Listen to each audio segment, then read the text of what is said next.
देश भर में भीषण गर्मी और हीट वेव के प्रकोप से आमजन की परेशानी और लोगों की मौत पर सरकारी सुस्ती और अधिकारियों के गोल मोल जवाबों के बीच अब राजस्थान हाईकोर्ट से एक राहत भरी उम्मीद दिखाई दी है।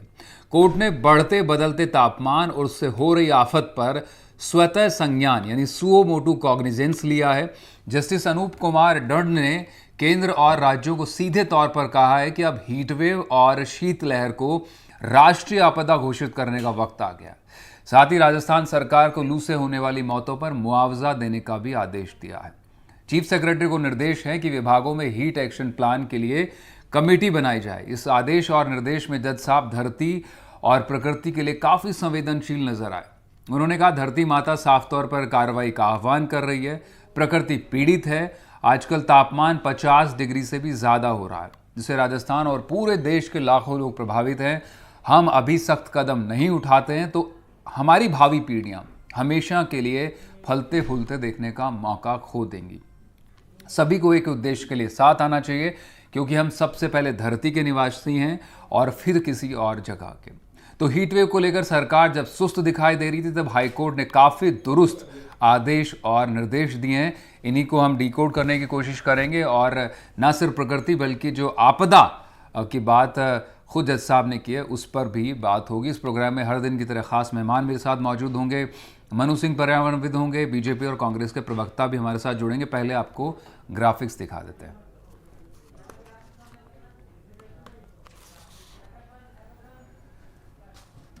तो सरकार सुस्त लेकिन कोर्ट दुरुस्त, सुओ मोटू कॉग्निजेंस लिया है कोर्ट ने इस मामले में। Save the planet earth, the future generations of this universe, इस पर जस्टिस अनूप कुमार ढंड बोले, लू को आपदा कहने का वक्त है, सरकार मुआवजा दे। विभागों में हीट एक्शन प्लान के तहत कमेटी बनाने के भी निर्देश दिए गए हैं और जज ने कहा कि जलवायु परिवर्तन पर सरकारें कदम उठाएं।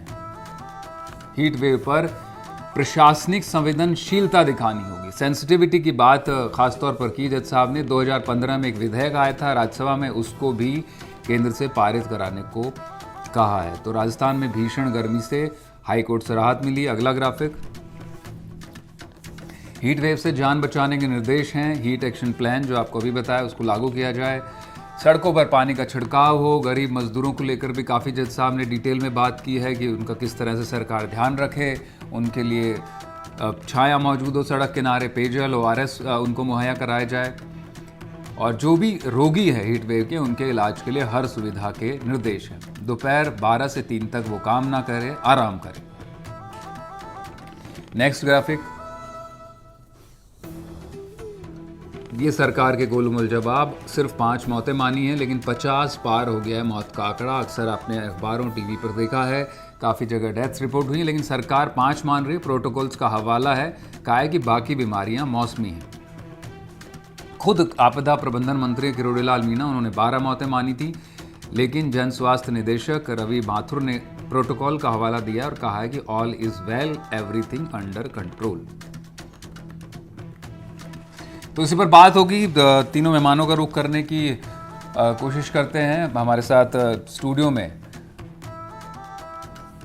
मनु सिंह मौजूद हैं, पर्यावरणविद हैं, और बीजेपी से राम कुमार वर्मा जुड़ेंगे और प्रतीक सिंह कांग्रेस से। तीनों हमारे साथ थ्रू हैं। मनु, आपका बहुत स्वागत स्टूडियो से। प्रतीक, आपका भी बहुत स्वागत है NDTV पर। राम कुमार जी, आप भी जुड़ते रहें, बहुत बहुत स्वागत। पहला सवाल आप ही से होगा। 50 से ज़्यादा मौतें, आपदा प्रबंधन मंत्री ने 12 मानी थी, सरकार ने एक भी नहीं मानी, फिर अब 5 स्वीकारी हैं। कोर्ट ने कहा है कि लू को आपदा घोषित करना है, धरती तप रही है, लोग मर रहे हैं, ऐसे काम नहीं चलेगा। सरकार अब भी यही कह रही कि all is well, everything under control. क्या वाकई आपको भी लगता है सब कुछ कंट्रोल में है? देखो, ये इसमें दोहरा ही नहीं है कि भीषण गर्मी है और हीट वेव चल रही है, और निश्चित ही राजस्थान और राजस्थान के साथ में हमारे पड़ोसी राज्यों के अंदर भी है। और इसमें एवरेज देखो 46 से 50 के करीब डिग्री टेम्परेचर चल रहा है। तो ये चिंता का विषय भी है और संवेदनशीलता का विषय।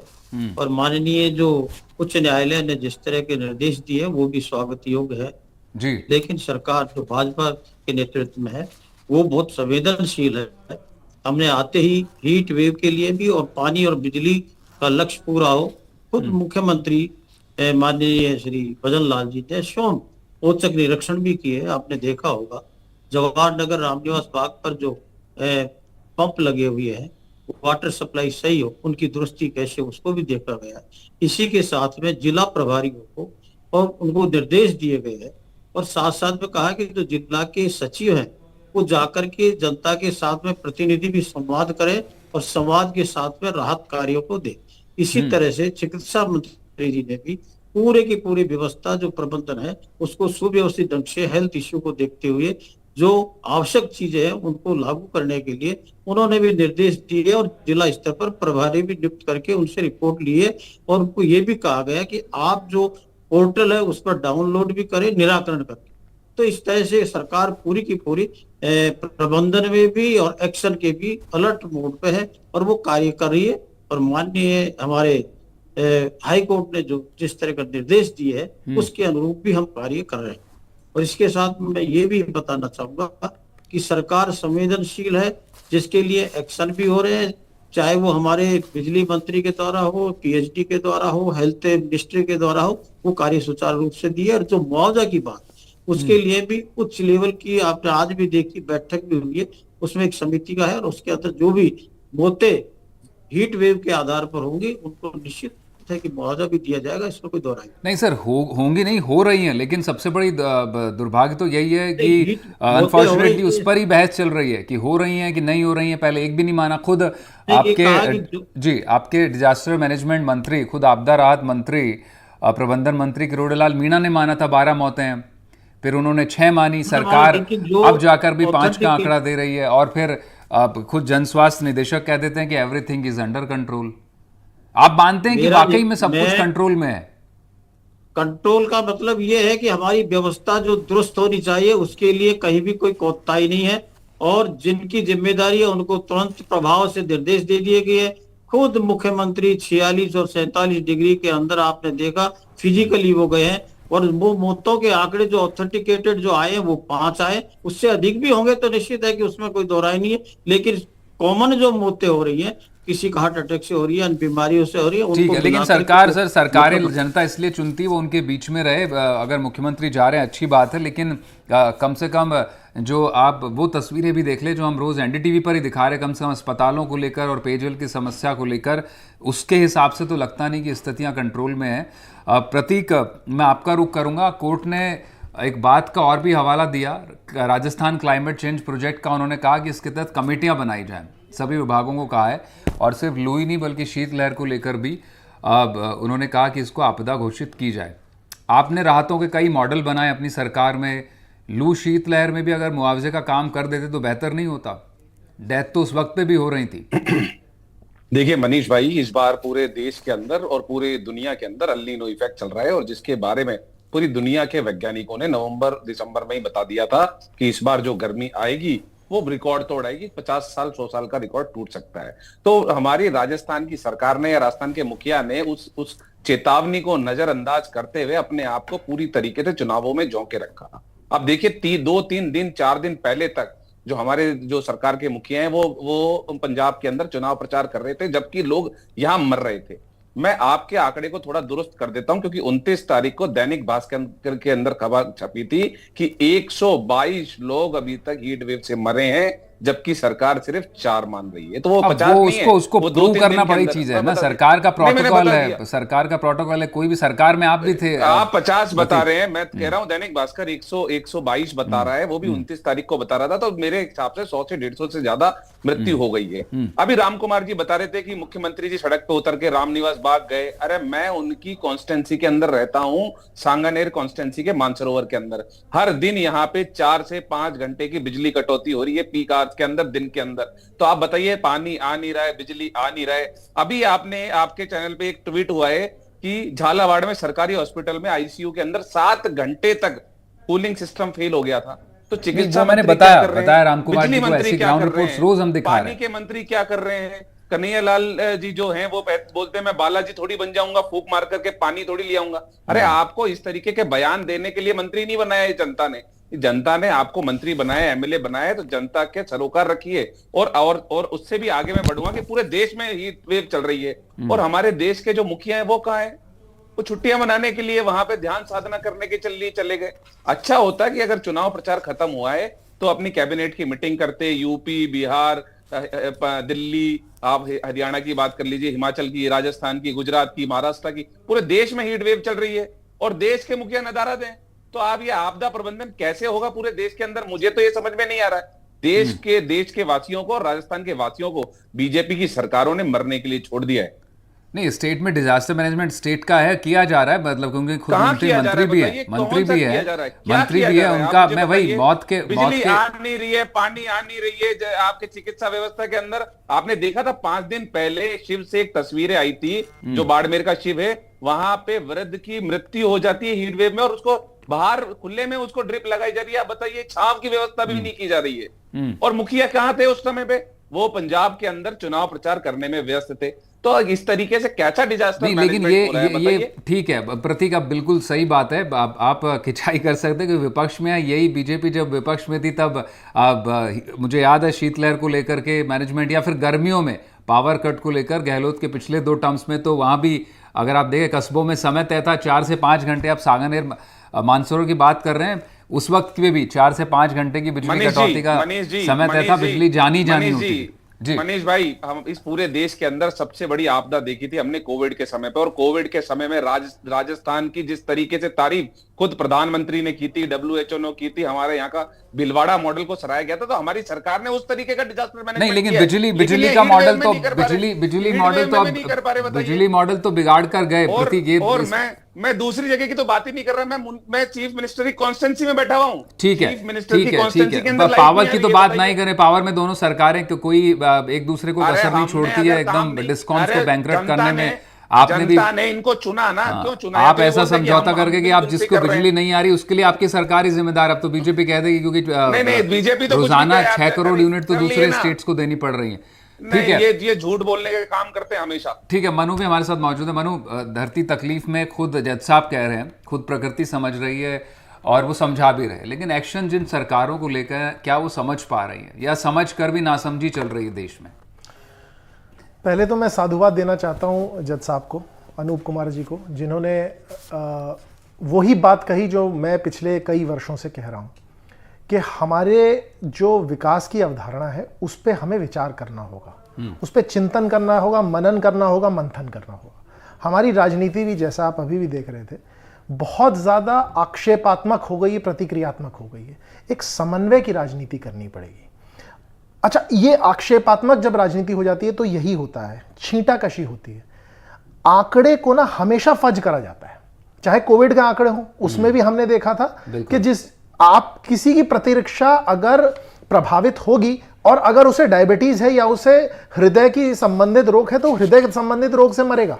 ऐसा ही तब होता है जब लू चलती है। अगर आपको हृदय संबंधित रोग है या आपका जो फेफड़े का प्रतिरक्षा है वो कमजोर है तो वहीं पर खुटाराघात होगा। तो उसी में खेल जाते हैं और यहीं तक ये खेल सीमित नहीं रहता। और मैं किसी एक सरकार पे आक्षेप नहीं लगा रहा हूं, ये राजनीति को बदलना पड़ेगा, विकास की अवधारणा को बदलना पड़ेगा। क्यों? क्योंकि हमारा विकास ही ऐसा है। आज हम ये दावा करते हैं कि विश्व में सबसे ज्यादा वन हमारे यहां है और हम क्या करते हैं, हम प्लांटेशन को भी उसमें सम्मिलित कर लेते हैं। यानी हम उस इकोसिस्टम को हटा देते हैं जो वन कहलाता है। हम उसको दिखाने के लिए कि हमारे आंकड़े अच्छे रहें, हम प्लांटेशन को शामिल कर लेते हैं। ये बहुत बड़ा करप्शन है। दोबारा मैं जज साहब की बात पे आना पड़ूंगा। ये छींटाकशी छोड़िए, ये एक समग्र विकास की अवधारणा हमें लानी पड़ेगी, जिसमें हमें देखना पड़ेगा कि कहीं जिस अवधारणा को हम प्रेषित कर रहे हैं, पुष्पित कर रहे हैं और पल्लवित कर रहे हैं, कहीं वही तो कारण नहीं है। आप काली सड़कें बनाएंगे, आप एक ऐसा ही विकास दिखाएंगे जिसमें कंक्रीट के बड़े बड़े जंगल हैं, आप एक ऐसा, और इसमें सिर्फ राजनीति नहीं है, समाज को लाना पड़ेगा। आज दिल्ली में देखिए 52.7 डिग्री विश्व रिकॉर्ड से हम थोड़ा सा चूक गए, उतना तापमान पहुंच गया था। लेकिन क्या सामाजिक चेतना में आया? क्या किसी भी बड़े राजनीतिक दल के मुख्य एजेंडा में आपने पर्यावरण को देखा या देखा कि किस प्रकार इन त्रासदियों से बचा जाएगा? अभी इलेक्शंस हुए और कहीं भी मैं मतलब जिस कुछ लोगों ने करा उनको साधुवाद, उनको मैं हार्दिक हृदय से धन्यवाद देता हूं। लेकिन यह देश जो सनातन संस्कृति पे चलता है और प्राकृतिक मूल्यों का संवाहक है, उस देश में ही अगर हम अपने पॉलिटिकल एजेंडा में, और हमें तो इस समय विश्वगुरु का रोल प्ले करना चाहिए, हमें पूरे विश्व को बताना चाहिए कि किस प्रकार सात्विक रोल मॉडल भी हो सकता है ऑफ डेवलपमेंट, जो पूरा विश्व उल्टा कर रहा है, हम उससे जोर से उल्टा करने को ही विकास मान रहे हैं। तो आप देखिए ना, जिस प्रकार काली सड़कें बनती रहेंगी, जिस प्रकार कंक्रीट के जंगल बनते रहेंगे, एसी की संख्या में वृद्धि होती रहेगी, वृक्षों का कटाव होता रहेगा, तो क्या हम इस चीज से बच सकते हैं? और यही नहीं, प्रतीक जी ने थोड़ा सा गलत बोल दिया, एल नीनियो अब जा रहा है, ला नीनिया जो इफेक्ट होता है उसकी वजह से अब तापमानों में भी वृद्धि होगी और वर्षा बहुत ही आपदा की तरह आएगी। क्यों? क्योंकि क्यूमुलोनिम्बस बादलों, मेघों का निर्माण होगा। वो क्या करेंगे? जहां पर तापमान अधिक है वहां पर वर्षावृत्ति नहीं होगी, और जहां पर कम होगा वहां पर एक साथ बादल फटने की घटनाएं होंगी। तो मैं पहले ही चेतावनी देना चाहता हूं कि पहाड़ी राज्यों में और ऐसे जो भी जगह हैं जहां उस समय तापमान कम होगा, वहां पर अत्यधिक त्रासदी और आपदा इस वर्ष आने वाली है। और जो अब पिछले कुछ वर्षों से देखी भी गई, आप पहाड़ों की बात करें, हिमालय बड़ा हर साल टारगेट हुआ है। बिल्कुल, उत्तराखंड, हिमाचल, जम्मू कश्मीर, केरल, क्या वेस्टर्न घाट्स बचे? कुछ नहीं बच पाएगा जब तक कि हम ये नहीं सोचेंगे कि ये जो हमारा तरीका है, क्या वो प्रकृति के मूल्यों को केंद्र में लेकर चल रहा है। और समाज से भी मेरा सीधा आग्रह है, आप अपने बच्चों के बारे में सिर्फ ये मत सोचिए कि कैसे उनके लिए पैसे छोड़ के जाएंगे। आप ये भी इस बात पर भी चिंतन करिए कि अगर सांस लेने के लिए हवा नहीं रहेगी, अगर हर मौसम जो है वो एक आपदा रहेगा, तो आपके बच्चे सरवाइव कैसे करेंगे? इकोसिस्टम बेसिकली आप सिर्फ ये मत सोचिए कि घर का जो ईशान कोण है वहां पे जूते चप्पल और कूड़ा नहीं रखना है। भारत का जो ईशान कोण है, जो उसका प्राकृतिक केंद्र है, हिमालय है, वहां पे आप कूड़ा फेंक के आते हैं और फिर सोचते हैं कि घर के ईशान कोण को साफ रख के आप सुखी और संपदा के जीवन जी लेंगे। ये नहीं हो पाएगा। नहीं, और बिल्कुल जज साहब ने भी यही कहा कि ये सिर्फ सरकारी नागरिकों की भी जिम्मेदारी कि वो भी इस पर एक्ट करना शुरू करें, और ये हर इंडिविजुअल से मिलकर एक यूनिट की तरह काम हो सकता है। इस पर किसी सरकार पर नहीं डाला जा सकता कि वो एक्शन करेंगे तभी लोग ठीक से रह पाएंगे। हमारी भी जिम्मेदारी। जी राम कुमार जी, आप कुछ एड ऑन करना चाह रहे हैं? आप जी मनीष जी, देखो ये राजनीति करने का भी विषय भी नहीं है और समय भी नहीं है। जैसे प्रतीक जी ने आते ही, मैं को तो कांग्रेस की तो क्या फिरकत में है कि हर चीज में राजनीति करो और झूठ बोलो और उसके बाद में कुछ न कुछ इस तरह की बातें करो कि माहौल को, एक संवेदनशील जो चीज है उसको इस तरह से डाइवर्ट कर दो कि इश्यू हो जाए।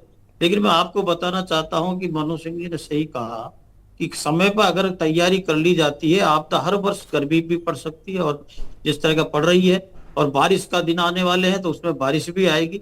राष्ट्रीय आपदा का भी विषय है और हमें सतर्क भी रहना। अगर बिजली, और इसमें जिस तरह का हीट वेव जो चल रही है, जिसमें भीषण गर्मी है, इसके अंदर पानी और बिजली की बहुत आवश्यकता पड़ती है। पहले से तैयारी, मैं ये कहूँ कि हमारी राजस्थान में भी सरकार आई, अभी मनीष जी आप भी बता रहे थे, ये सत्य है। अगर ये एमओयू सितंबर 2023 में एक एमओयू किया जाता है, 3-3.5 से 4 रुपए यूनिट में अगर ये बिजली को परचेज करके अगर उसको या यूटिलाइज करते और एमओयू करके और दूसरे राज्यों से उधार नहीं लेते, तो आज 147 लाख यूनिट, जो बहुत बड़ी संख्या है, प्रतिदिन लौटाई जाती है। और वो फरवरी के अंदर एमओयू खत्म होता है, मार्च से उसको लौटाना पड़ेगा। आज सरकार के पास में जो स्थिति इन्होंने की और पिछली पूर्ववर्ती सरकार ने जो की है उसको भी झेल रहे हैं। उसके बाद में भी आपने देखा, हमने आते ही एक 32 करीब मैं कहूं कि 32,000 मेगावाट का भी हमने एक एमओयू करा, जिससे कि हम पूर्ति वो कर दे। एक मिनट प्रतीक जी सुन लो, आपके झूठे को तब मैं ये सिर्फ ये कहना चाहता हूँ, राजनीति के लिए नहीं प्रतीक जी, ये संवेदनशील मैटर है। अगर आपने बिजली के जितने भी प्लांट थे, प्रोजेक्ट थे, थर्मल पावर थे, उनको अगर दुरुस्त करते, बिजली का उत्पादन करते, और आप एमओयू इस ढंग से बैंकिंग व्यवस्था के तहत नहीं करते, तो मैं कहता हूं कि आज 1,39,000 करोड़ जो कर्ज तीनों बिजली कंपनियों पर, अन्य बिजली कंपनियों पर है, वो नहीं होता।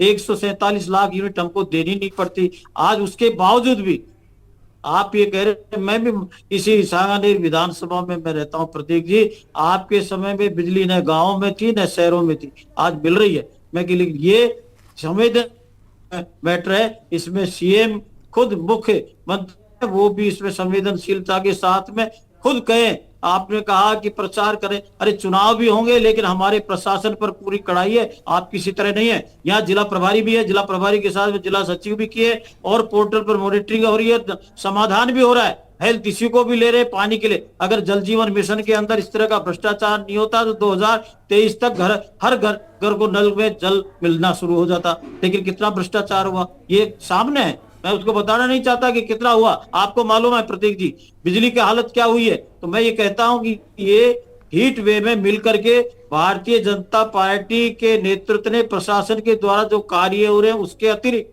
पूरे संगठन के जिला अध्यक्ष इकाइयों को लेकर के बूथ स्तर को निर्देश दिए, और आपने गांवों में देहातों में रोडों पर देखा है, ठीक है, पानी भी पिला। ठीक है, जवाब ले लेते हैं रामकुमार जी, वर्मा जी जवाब ले लेते हैं, प्रतीक से जवाब ले लेते हैं। प्रतीक, ये बात तो सच है, पानी आप वही दोगे, आप झूठ बोलने के अलावा क्या करोगे आप? ठीक है सर, प्रतीक जी जो बिजली वाला एस्पेक्ट है नहीं किया, उस पर तो काफी सवाल है आपको लेकर। 2500 मेगावाट तक का डेफिसिट चला गया डिमांड जनरेशन में, है ना? आपके यहाँ से अभी भी लाख यूनिट दे रहे, पीक टाइम में 21,000 लाख यूनिट आपको लौटानी है, 1,39,000। तो लाइट कैसे नहीं कटेगी मानसरोवर में फिर? हाँ, इनको चुप कराइए आप। हाँ बोलिए प्रतीक जी। रामकुमार जी थोड़ा जवाब दे लेने इनको चुप कराइए। आपके समय के अंदर तो लाइट का मालूम ही नहीं था, आप अपनी उम्र का आपने न इंफ्रास्ट्रक्चर तैयार किया, न आपने पावर थर्मल पावर वगैरह। रामकुमार जी आप भी थोड़ा सा, everything must be in control जैसे सरकार कह रही है। प्रतीक हाँ जवाब दीजिए आप। तो पहले तो मैं स्तर पर अपना स्टेप मनु सिंह जी को थोड़ा प्रबंधन भी कर रही है और उसमें एक्शन भी ले रही है। राम कुमार जी के या तो आवाज बंद करा दीजिए या तो इनको बीच में बोलिए प्रतीक, जल्दी जी। मैं मनु सिंह जी को थोड़ा करेक्ट कर देता हूँ। ये कह रहे थे कि आपके बीच में नहीं बोला, सुनने का धैर्य रखो, झूठ बोलने के लिए बहुत समय बोल दिया और बोल लेना, बहुत गलत बात है ये। अगर आप ऐसे प्रतीक बुलाएंगे जो अरे वो हो गए भाई, चुप आप जल्दी से बात रख लीजिए, आखिरी पड़ाव पर। वर्मा जी आपको तफसील से सुन लिया, आप तीनों लोगों ने सुना, आखिरी समय कुछ एक मिनट बचे, जरा बात को ढंग से खत्म कर लेते हैं जी। मनु जी को करेक्ट कर देता हूं मैं। पहले ये कह रहे थे कि मैंने गलत बोला कि ला नीनियो इफेक्ट नहीं है, अभी अल नीनियो, अभी 100% अल नीनियो इफेक्ट चल रहा है। जो ला नीनियो इफेक्ट है वो सेकंड हाफ मतलब जुलाई के बाद से लगेगा। अभी जो है वो अल नीनियो इफेक्ट नहीं, उन्होंने कहा कि वो भी आने वाला है, वो जब आने वाला है उन्होंने कहा प्रतीक आने वाला है। उसका प्रभाव जो है कि मैंने अल नीनियो गलत बोला है, गलत नहीं बोला मैंने, नहीं मैंने सही बोला, मैंने आपको कहा थोड़ा सा करेक्ट मैं करूंगा, नहीं बोला आप मेरे। ठीक है। अब मैं समझा दूं। अब दूसरी बात राम कुमार जी इतनी बातें कह रहे थे, तो पड़ोसी राज्यों में तो सब में बीजेपी की सरकार है, चाहे से आप गुजरात की बात कर लीजिए, हरियाणा की बात कर लीजिए, उत्तर प्रदेश की बात कर लीजिए, हिमाचल, आप मध्य प्रदेश की बात कर लीजिए। एमओयू खत्म कर लीजिए ना उन सरकारों से। अगर ऐसा कोई एमओयू करके गए, केंद्र में आपकी सरकार है और आपके पड़ोसी राज्यों में आपकी सरकार है, आप उनके साथ में एक व्यवस्था कायम कर लीजिए। लेकिन ऐसा कुछ हुआ नहीं है, ये सिर्फ अपना बहाना बना रहे हैं क्योंकि इनसे डिजास्टर कंट्रोल नहीं हो रहा। क्योंकि कन्हैया लाल चौधरी जी बोल रहे हैं मैं बालाजी थोड़ी बन जाऊंगा, मैं फूंक मार करके पानी थोड़ी ले आऊंगा। आप जो राजस्थान के बारे में बात कर लो ना, आपकी सरकार ने काम किया, तो ये हालात हैं। इनको इनकी पार्टी ने नहीं प्रतीक, लेकिन क्या ये आप बोल रहे हैं, क्या ये झूठ है? क्या ये झूठ है कि आपने दूसरे राज्यों से बिजली पावर परचेज नहीं की थी? बिल्कुल झूठ है। आपने पावर परचेजिंग अग्रीमेंट नहीं की, आपको बिजली नहीं लौटानी पड़ रही है? मैं तो क्या कह रहा हूँ आपको, बिल्कुल झूठ है। सितंबर 2023 में एमओयू हुआ, उसके तहत बिजली नहीं, ये झूठ है। आप किसको मानेंगे? बस यही है कि पक्ष और विपक्ष आप आरोप लगाते रहे, अपना सच बताते रहिए, झूठ छिपाते रहिए। क्योंकि इनके पास अनुरोध है, झूठ बोलते हैं, इसलिए इनकी पार्टी ने इनको सच छिपाते रहे, झूठ बताते रहे। आखिर में मनु, मैं आपसे जान लेता हूं जो भी ऑब्जर्वेशन है कोर्ट के भी, और जिन्होंने कहा भी कि भाई इमीडिएट कमिटीज बनानी चाहिए और एक्शन प्लान होना चाहिए। एक ठीक है, मतलब कोर्ट निश्चित रूप से हमेशा लोगों के रेस्क्यू के लिए रहता है, लेकिन अब यहाँ से क्या, what is the way forward की तत्काल जब अगले साल हम इसी तरह की हीट वेव्स की बात हो रही हो, तो ये कम से कम प्रकोप नहीं देखने को मिल रहा हो, ना डेथ्स हो रही हो और चाहे बिजली पानी की समस्या हो। जी, समग्र चिंतन, जब तक हम हर जो चिंतन है जो विकास के आसपास इर्द गिर्द घूम रहा है, उसमें वैज्ञानिक मूल्य और प्रकृति के मूल्यों का अवतरण नहीं करेंगे तब तक इस समस्या का समाधान नहीं हो सकता। ऐसा नहीं हो सकता कि खुद ही हम हवाओं में विष फैलाएंगे और फिर उसे आपदा घोषित करके कहेंगे कि ये ठीक क्यों नहीं हो रहा, हम बहुत प्रयास कर रहे हैं। अगर हमें इस समस्या, और विकरालतम समस्या है इस समय, अगर हमें इस समय इस समस्या से समाधान पाना है तो हमें, जैसे मेरा आग्रह रहता है कि हम सब लोग एक सात्विक संस्कृति की ओर बढ़ें। बीजेपी इस समय केंद्र में है, मैं उनसे सीधे तौर पे पूछना चाहता हूं कि हम लोग बीफ के सबसे बड़े उत्पादक कैसे बन गए पूरे विश्व में, जो सबसे ज्यादा पानी, सबसे ज्यादा पर्यावरण का दोहन करने वाली संस्कृति है। हमने ब्राजील को पीछे छोड़ दिया।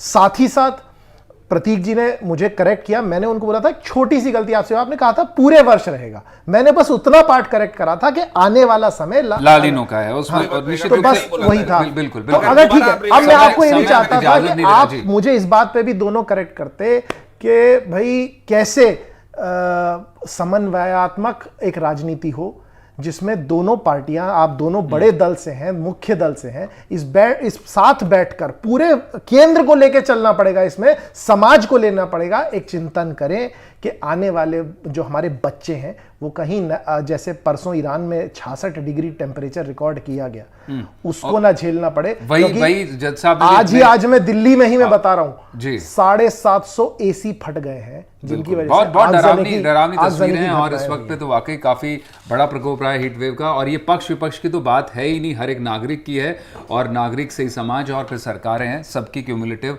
कलेक्टिव जिम्मेदारी। बहुत शुक्रिया आप तीनों का, प्रतीक, रामकुमार वर्मा जी और मनु, आप भी हमारे साथ आए, बहुत बहुत शुक्रिया।